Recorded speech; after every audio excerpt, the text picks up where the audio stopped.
आप सभी साथियों को नमस्कार। दोस्तों, मैं आपका साथी धर्मराज यादव और आज की इस वीडियो में मैं आपको बताने वाला हूं आरओ प्लांट डोजिंग केमिकल्स के बारे में। यानी कि इस वीडियो में आप जानने वाले हैं कि आरओ प्लांट में कौन कौन से केमिकल का यूज किया जाता है, कौन कौन से केमिकल को हम डोज करते हैं, यानी कि प्री ट्रीटमेंट में, पोस्ट ट्रीटमेंट में और मेम्ब्रेन क्लीनिंग के लिए हम कौन कौन से केमिकल का यूज करते हैं, इस वीडियो में आप जानने वाले हैं। उसके फार्मूले के साथ और किस पर्पज के लिए हम कौन सा केमिकल यूज कर रहे हैं, इसको भी आप इस वीडियो में पूरी डिटेल से समझेंगे। तो जिन भी दोस्तों को आरओ प्लांट डोजिंग केमिकल से रिलेटेड पूरी जानकारी चाहिए तो इस वीडियो को आप अंत तक जरूर देखिएगा। तो आइए करते हैं वीडियो को स्टार्ट और समझते हैं आरओ प्लांट डोजिंग केमिकल्स के बारे में।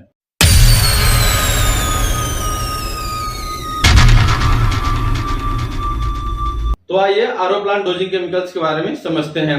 तो इसको हम आपको हिंदी और इंग्लिश दोनों लैंग्वेज में बताने वाले हैं। In reverse osmosis RO water treatment plant various chemicals are used to maintain system performance, protect the membrane and ensure high quality water output.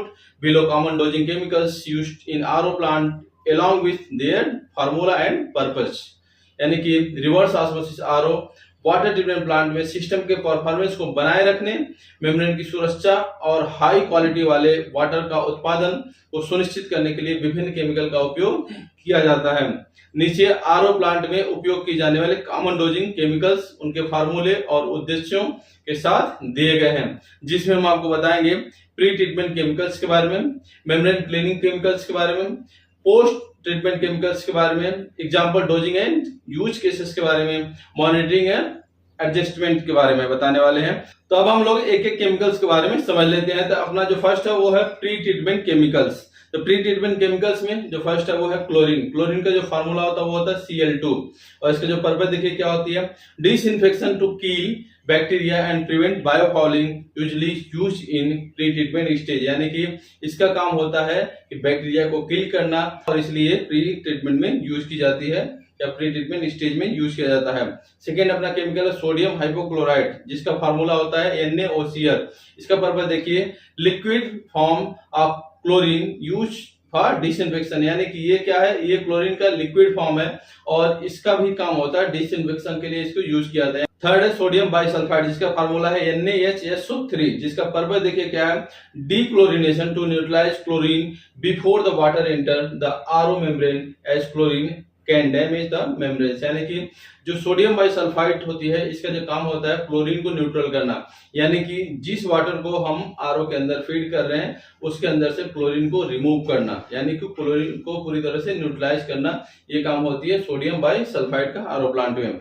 Fourth है कोगुलेंट्स। तो कोगुलेंट्स में बहुत सारे कोगुलेंट्स हैं जो वाटर ट्रीटमेंट के लिए यूज किए जाते हैं, जिसमें से एग्जांपल के लिए हमने लिया है एल्युमिनियम सल्फेट, क्योंकि मैक्सिमम अभी ये यूज किया जाता है। तो इसका जो फार्मूला होता है ये है Al2SO4 का होल थ्राइस और इसका पर्पस देखिए क्या होती है, to aggregate suspended particles for easier removal in pre treatment stage. यानी कि जो एल्युमिनियम जो सल्फेट है, जो कोगुलेंट्स का जो वर्क होता है, जो वाटर के अंदर से जो सस्पेंडेड जो पार्टिकल्स है इसको रिमूव करना, इसको एकत्रित करने के लिए क्या किया जाता है, जो कोगुलेंट्स का यूज किया जाता है। फिफ्थ है फ्लोकुलेंट्स। फ्लोकुलेंट्स भी कई तरह के होते हैं, जैसे कि अपना कोगुलेंट्स होते हैं। तो फ्लोकुलेंट्स में एग्जांपल के लिए हमने जो लिया है पॉलीएक्रिलामाइड्स, जिसका फार्मूला है C3H5PNO का होल N। तो इसका देखिए पर्पस क्या होती है, to enhance the aggregation of flocs for improve filtration. यानी कि इनका पर्पस होता है वाटर के अंदर जो सस्पेंडेड जो पार्टिकल्स हैं उनको कलेक्ट करना, यानी कि उनको एकत्रित करने के लिए हम लोग फ्लोकुलेशन का यूज करते हैं, जो फ्लोकुलेंट्स जो होते हैं उनका यूज किया जाता है। 6 है एंटीस्क्लेंट। इसका फार्मूला देखिए, वेरियस कॉमनली फॉस्फोनेट्स आर पॉलीक्राइलिक एसिड। इस एग्जांपल में देखिए फास्फोनिक एसिड, इसका जो फार्मूला है C3H9O9P3। यानी कि जो एंटीस्क्लेंट होते हैं ये कई तरह से बनाई जाती है और इसके फार्मूले अलग अलग होते हैं। तो एग्जांपल के लिए इसलिए हमने यहाँ पर फास्फोनिक एसिड लिया है, जिसका फार्मूला आपको बता दें C3H9O9P3 है। इसका पर्पस देखिए क्या होता है, to prevent scale formation in RO membrane by inhibiting the precipitation of scale forming compounds. यानी कि आरओ में जो स्केल जो फॉर्मेशन को प्रिवेंट करने के लिए एंटीस्क्लेंट का यूज किया जाता है। सेवेंथ है एसिड्स। तो एसिड्स भी कई तरह के होते हैं, लेकिन हम लोग जो आरओ प्लांट में यूज करते हैं उसके अकॉर्डिंग हमने यहाँ पर दिया है। तो जो है सल्फ्यूरिक एसिड और हाइड्रोक्लोरिक एसिड था। सल्फ्यूरिक एसिड का जो फार्मूला होता है वो है H2SO4 और हाइड्रोक्लोरिक एसिड का जो फार्मूला होता है वो है HCl। इसका पर्पस क्या होता है देखिए आरओ प्लांट में या प्री ट्रीटमेंट में, to adjust pH and prevent scaling by maintaining feed water within an optimal pH range, यानी कि इसका जो काम होता है पीएच को मेंटेन करना, यानी कि फीड वाटर के पीएच को मेंटेन करना, जिससे कि इसके लिए प्रिवेंट करते हैं। और जो एक हमको जो क्राइटेरिया में चाहिए, जिस रेंज में एक पीएच चाहिए उस रेंज में इसके द्वारा मेंटेन किया जाता है। तो ये तो हो गए अपने प्री ट्रीटमेंट केमिकल्स। अब हम लोग बात करेंगे मेम्ब्रेन क्लीनिंग केमिकल्स के बारे में। तो मेम्ब्रेन क्लीनिंग केमिकल्स में अपना जो फर्स्ट है वो है साइट्रिक एसिड। इसका फार्मूला है C6H8O7 और इसका पर्पस देखिए क्या है, to clean the RO membranes by removing inorganic scaling and metal oxides, यानी कि आरओ मेम्ब्रेन में इनऑर्गेनिक स्केलिंग को रिमूव करने के लिए और मेटल ऑक्साइड्स को रिमूव करने के लिए साइट्रिक एसिड से क्लीनिंग की जाती है। सेकेंड है सोडियम हाइड्रोक्साइड, जिसका जो फार्मूला है वो है NaOH। इसका देखिए पर्पस क्या होती है, to clean organic fouling from the membrane, यानी कि मेम्ब्रेन में अगर ऑर्गेनिक फॉलिंग है तो उसको रिमूव करने के लिए, उसको क्लीन करने के लिए हम लोग NaOH यानी कि सोडियम हाइड्रोक्साइड का यूज करते हैं। थर्ड है EDTA, जिसका फुल फॉर्म है इथाइलिन डाइमाइन टेट्राएसिडिक एसिड। इसका फार्मूला है C10H16N2O8। इसका पर्पस देखिए क्या है, chelating agent to remove metal ions and prevent scaling, यानी कि जो EDTA का काम होता है क्लीनिंग मेम्ब्रेन क्लीनिंग में, तो वो होती है कि जो मेटल ऑक्साइड है इनको रिमूव करती है और मेम्ब्रेन को स्केलिंग से प्रिवेंट करती है। फोर्थ है सोडियम डेडोसाइल सल्फेट, जिसको शॉर्ट में DS बोलते हैं। इसका फार्मूला देखिए C12H25NaO4S।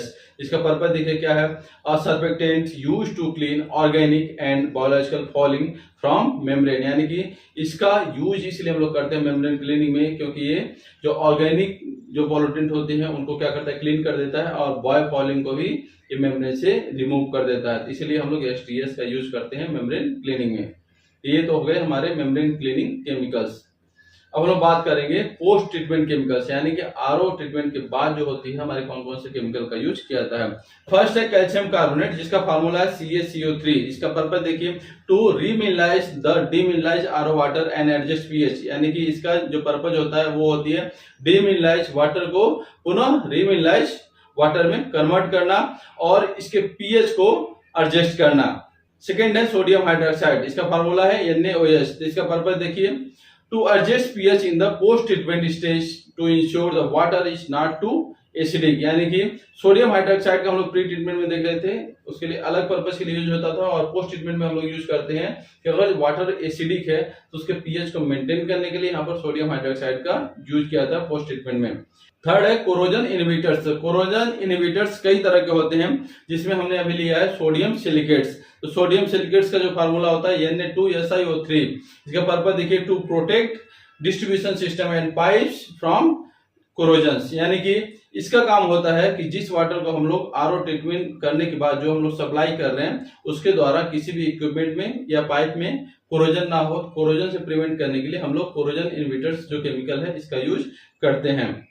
फोर्थ है क्लोरीन एंड सोडियम हाइपोक्लोराइड। इसका फार्मूला देखिए, क्लोरीन का फार्मूला होता है Cl2 और सोडियम हाइपोक्लोराइड का फार्मूला है NaOCl। इसका पर्पस देखिए disinfection in the post treatment stage to ensure microbiological safe water, यानी कि जो पोस्ट ट्रीटमेंट में क्लोरीन और सोडियम हाइपोक्लोराइड का वर्क होता है कि वाटर के अंदर से जो माइक्रोबियल जो भी एक्टिविटी है उसको क्या पूरी तरह से खत्म करना है, यानी कि बैक्टीरिया को पूरी तरह से किल करने के लिए यहाँ पर जो है क्लोरीन या सोडियम हाइपोक्लोराइड का यूज किया था पोस्ट ट्रीटमेंट में। अब हम आपको example dosing and use cases के बारे में बताने वाले हैं। तो जितने भी केमिकल्स के बारे में यहाँ पर हम बताने वाले हैं लगभग उसके बारे में आप जानते हैं क्योंकि उसको हम पहले ही आपको बता दिए हैं, तो उसके फार्मूले को आप जानते हैं। लेकिन हम यहाँ पर आपको बताने वाले हैं कि यहाँ पर आरओ में इन केमिकल्स की डोजिंग कितनी होती है, यानी कि कितनी मिलीग्राम प्रति लीटर इसकी डोज की जाती है। तो इसमें देखिए अपना जो फर्स्ट केमिकल है वो है एंटीस्क्लेंट। एंटीस्क्लेंट कई तरह के होते हैं, जैसे कि मैंने आपको पहले बताया। इसमें हमने लिया फास्फोनिक एसिड। फास्फोनिक एसिड का जो फार्मूला होता है वो होती है C3H9O9P3 और ये यहाँ पर जो यूज की जाती है आरओ प्लांट में लगभग 2 से 5 मिलीग्राम प्रति लीटर यूज की जाती है और ये वाटर की केमिस्ट्री के ऊपर डिपेंड करती है और ये भी डिपेंड करती है कि आपका जो वाटर है उसका स्केलिंग पोटेंशियल कितनी है, तो इसके अकॉर्डिंग एंटी सिलेंट की डोजिंग की जाती है, इसीलिए इसका जो रेंज है 2 से 5 मिलीग्राम प्रति लीटर है। सेकेंड है सोडियम बाइसल्फाइड, जिसका फार्मूला है NaHSO3 और इसका पर्पज होता है आरओ प्लांट में कि जो फीड वाटर है, जो हमारे मेम्ब्रेन के अंदर जो फीड होने वाली है, उसको क्लोरीन फ्री करना, यानी कि फीड वाटर में से क्लोरीन को पूरी तरह से रिमूव करना, यानी कि उसको जो रेसिडुअल जो भी क्लोरीन है उसको न्यूट्रल करना। तो 1 से 3 मिलीग्राम जो हम लोग सोडियम बाइसल्फाइड को डोज करते हैं आरओ फीड वाटर में, जिससे जो आरओ का जो फीड वाटर है वो क्लोरीन फ्री हो जाता है और हमारी जो मेम्ब्रेन है वो सेफ रहती है, क्योंकि अगर मेम्ब्रेन के अंदर क्लोरीन गया तो मेम्ब्रेन को वो नुकसान पहुंचा सकता है और मेम्ब्रेन ऑक्सीडाइज हो सकती है। इसलिए सोडियम बाइसल्फाइड का यूज करते हैं आरओ फीड में और इसकी डोजिंग है 1 से 3 मिलीग्राम प्रति लीटर।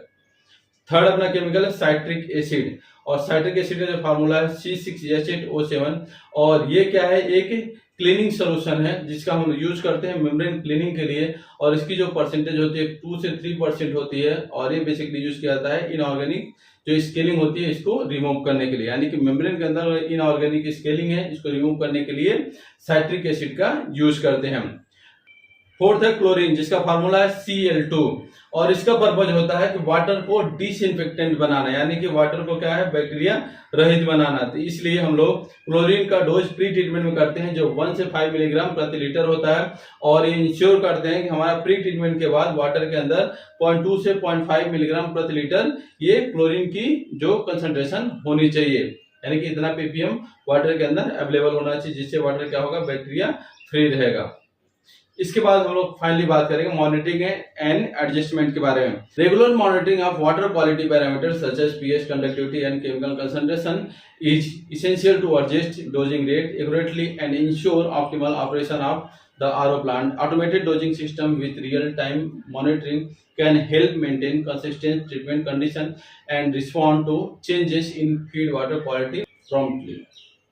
यानी कि डोजिंग रेट को सटीक रूप से समायोजित करने और आरओ प्लांट को इष्टतम संचालन को सुनिश्चित करने के लिए पानी की गुणवत्ता मापदंडों जैसे pH, कंडक्टिविटी और केमिकल कंसंट्रेशन की नियमित निगरानी आवश्यक है। वास्तविक समय की निगरानी के साथ ऑटोमेटेड डोजिंग सिस्टम लगातार उपचार की स्थिति बनाए रखने और फीड वाटर की क्वालिटी में बदलाव पर तुरंत प्रतिक्रिया देने में मदद कर सकती है।